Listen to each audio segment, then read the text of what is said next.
राधे कृष्णा देवी और सज्जनों, स्वागत है आपका आपके अपने चैनल सनातन गौरव में। आज मैं आपको सुनाने वाला हूँ संतान सप्तमी व्रत कथा, जिसको भुक्ताभरण सप्तमी के नाम से भी जाना जाता है।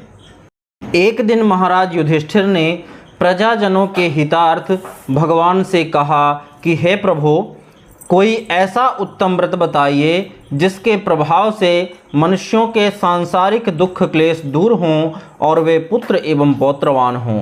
यह सुनकर भगवान बोले, हे राजन, तुमने बड़ा ही उत्तम प्रश्न किया है।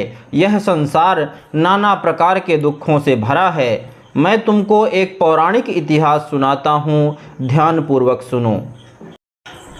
एक समय श्री लोमश ऋषि कंस राजा की मथुरापुरी में वसुदेव देवकी के घर गए। ऋषिराज को आया हुआ देख करके दोनों अत्यंत प्रसन्न हुए। तब लोमश ऋषि बोले कि हे वसुदेव देवकी, मैं जानता हूँ आप अत्यंत भगवत प्रेमी हैं और सदा भगवान विष्णु की भक्ति में लीन रहते हैं। फिर भी मैं देख रहा हूँ कि आपके मुख रूपी कमल मुरझाए रहते हैं। मैं इसका कारण भी जानता हूँ।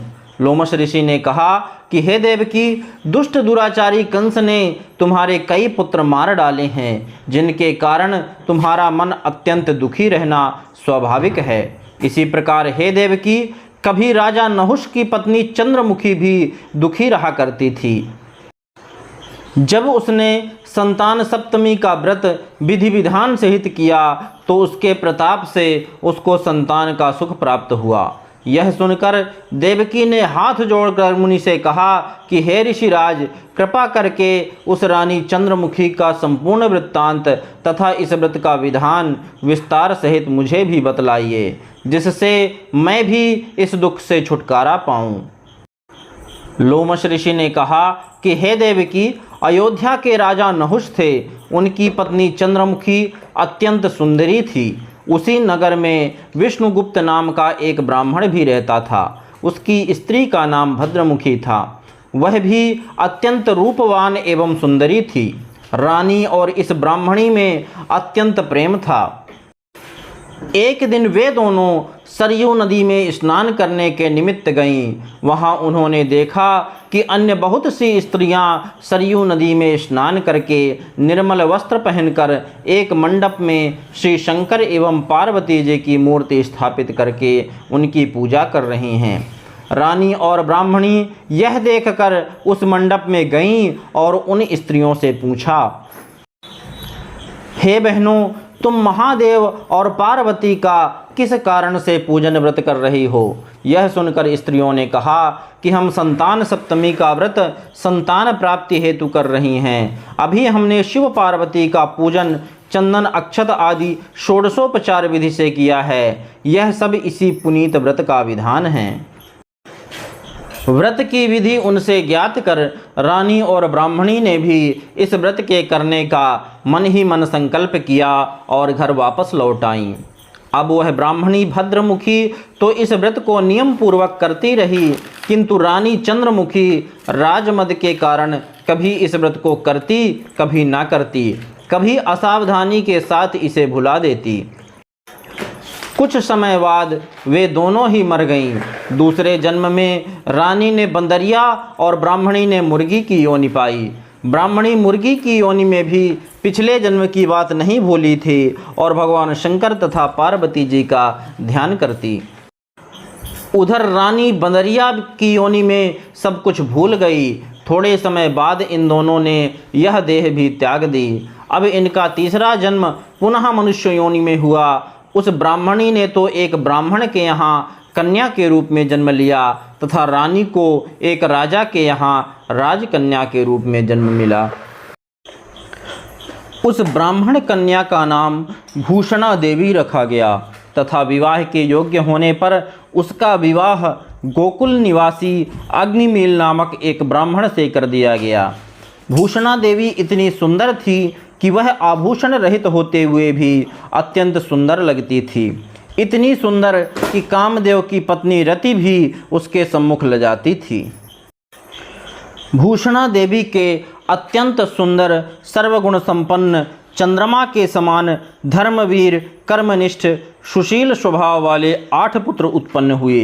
यह सब शिव जी के व्रत का ही पुनीत फल था। दूसरी ओर शिव विमुख रानी के गर्भ से कोई पुत्र नहीं हुआ और वह निःसंतान होने से दुखी रहा करती थी। रानी और ब्राह्मणी में जो प्रीति पहले जन्म में थी वह अब भी बनी हुई थी। भूषणा देवी रानी से जब तब मिलती रहती थी। जब रानी वृद्धावस्था को प्राप्त होने लगी तब जाकर उसके एक गूंगा, बहरा तथा बुद्धिहीन अल्प आयु वाला पुत्र हुआ और 9 वर्ष की आयु में इस क्षणभंगुर संसार को छोड़कर चला गया। अब तो रानी पुत्र शोक में अत्यंत दुखी और व्याकुल रहने लगी। दैवयोग से एक दिन भूषणा देवी ब्राह्मणी रानी के यहाँ अपने सब पुत्रों को लेकर जा पहुँची।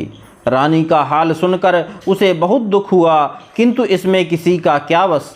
कर्म और प्रारब्ध के लिखे को स्वयं ब्रह्मा भी नहीं मेट सकते हैं। रानी कर्मच्युत भी थी, इसी कारण उसे यह दुख झेलना पड़ा।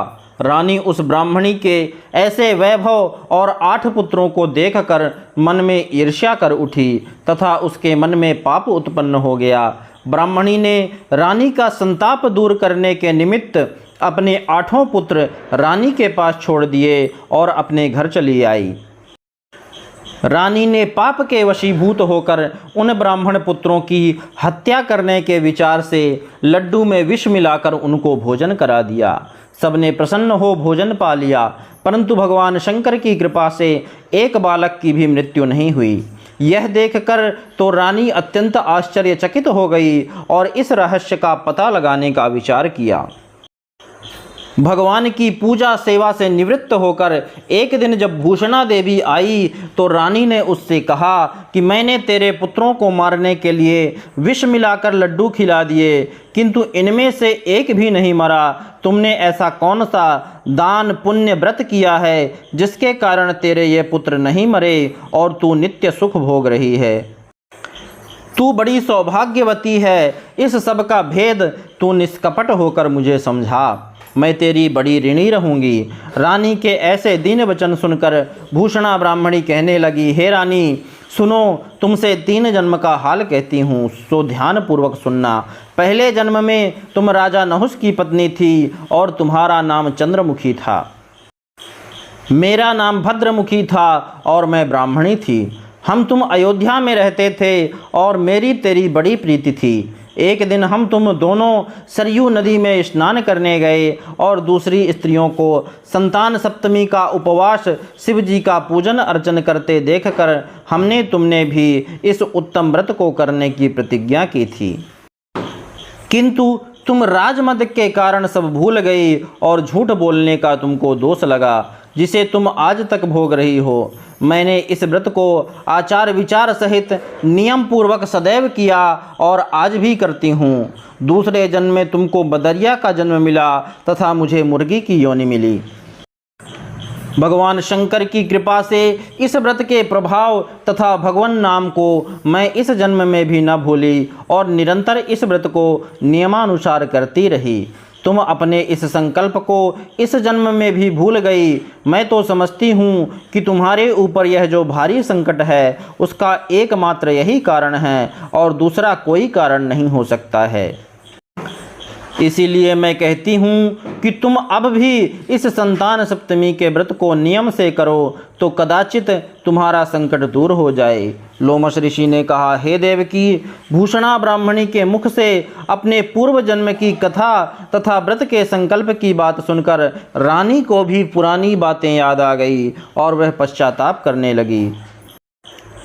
भगवान शंकर एवं देवी पार्वती की अपार महिमा का गुणगान करने के पश्चात रानी ने उसी दिन से नियमानुसार संतान सप्तमी का व्रत करना शुरू कर दिया, जिसके प्रभाव से रानी को संतान सुख भी मिला तथा संपूर्ण सुख भोग कर वह रानी शिवलोक को गई। भगवान शंकर के इस व्रत का ऐसा प्रभाव है कि पथभ्रष्ट मनुष्य भी भूल सुधार कर अपने पथ पर अग्रसर हो जाता है और अंत में ऐश्वर्य भोग कर मोक्ष पाता है। लोमश ऋषि ने फिर कहा कि हे देवकी, इसीलिए मैं तुमसे भी कहता हूँ कि इस व्रत को करने का दृढ़ संकल्प अपने मन में करो तो तुमको भी अब अपूर्व संतान सुख प्राप्त होगा। इतनी कथा सुनकर देवकी हाथ जोड़कर लोमश ऋषि से पूछने लगी, हे ऋषिराज, इस पुनीत व्रत का विधान, नियम, विधि आदि विस्तार से मुझे समझाइए। यह सुनकर ऋषि बोले, हे देवकी, यह पुनीत व्रत भादों के महीने की शुक्ल पक्ष की सप्तमी के दिन किया जाता है। उस दिन ब्रह्म मुहूर्त में उठकर किसी नदी अथवा कुएं के पवित्र जल से स्नान करके स्वच्छ पवित्र वस्त्र पहनना चाहिए। फिर श्री शंकर भगवान तथा जगदम्बा पार्वती जी की मूर्ति की स्थापना करें। इन प्रतिमाओं के सम्मुख सोने, चांदी अथवा रेशम के तारों का एक गंडा बनावें। उस गंडे में 7 गांठें लगनी चाहिए। इस गंडे को धूप दीप अष्टगंध से पूजा करके अपने हाथ में बांधें और भगवान शंकर से अपनी कामना सफल होने की शुद्ध भाव से प्रार्थना करें। तदनंतर 7 पुआ बनाकर भगवान को भोग लगावें और साथ ही पुआ एवं यथाशक्ति सोने अथवा चांदी की एक अंगूठी बनवाकर इन सब को एक तांबे के पात्र में रखकर और उनका षोडशोपचार विधि से पूजन करके किसी सदाचारी, धर्मनिष्ठ, कर्मनिष्ठ सतपात्र ब्राह्मण को दान में दे देवें। उसके पश्चात 7 पुआ ही स्वयं प्रसाद के रूप में ग्रहण करें। इस प्रकार व्रत का पारायण करना चाहिए। भाद्रपद ही नहीं, प्रति मास की शुक्ल पक्ष की सप्तमी के दिन हे देवकी, इस व्रत को इस प्रकार नियम पूर्वक करने से साधक के समस्त पाप नष्ट होते हैं और भाग्यशाली संतान उत्पन्न होती है। अंत में उसे शिवलोक की प्राप्ति होती है। हे देवकी, मैंने तुमको संतान सप्तमी का व्रत संपूर्ण विधान विस्तार से वर्णन कर दिया है। उसको अब तुम नियम पूर्वक करो, जिससे तुमको उत्तम पूर्ण आयु संतान प्राप्त होगी। इतनी कथा कहकर भगवान आनंद कंद श्री कृष्ण ने धर्मावतार युधिष्ठिर से कहा कि श्री लोमश ऋषि इस प्रकार हमारी माता को शिक्षा देकर चले गए। ऋषि के कथनानुसार हमारी माता देवकी ने इस व्रत को नियमानुसार किया, जिसके प्रभाव से हम उत्पन्न हुए। यह व्रत विशेष रूप से स्त्रियों को तो कल्याणकारी है ही, परंतु पुरुषों को भी समान रूप से कल्याणदायक है। संतान सुख देने वाला, पापों का नाश करने वाला यह उत्तम व्रत, जिसे स्वयं भी करें और मनोकामना पूर्ण होने पर दूसरों से भी करावें। इस प्रकार नियम पूर्वक जो कोई इस व्रत को करता है और भगवान शंकर एवं पार्वती की सच्चे मन से आराधना करता है, वह निश्चय ही अमर यश प्राप्त करके अंत में शिवलोक को प्राप्त होता है। बोलिए श्री देवाधिदेव महादेव की जय।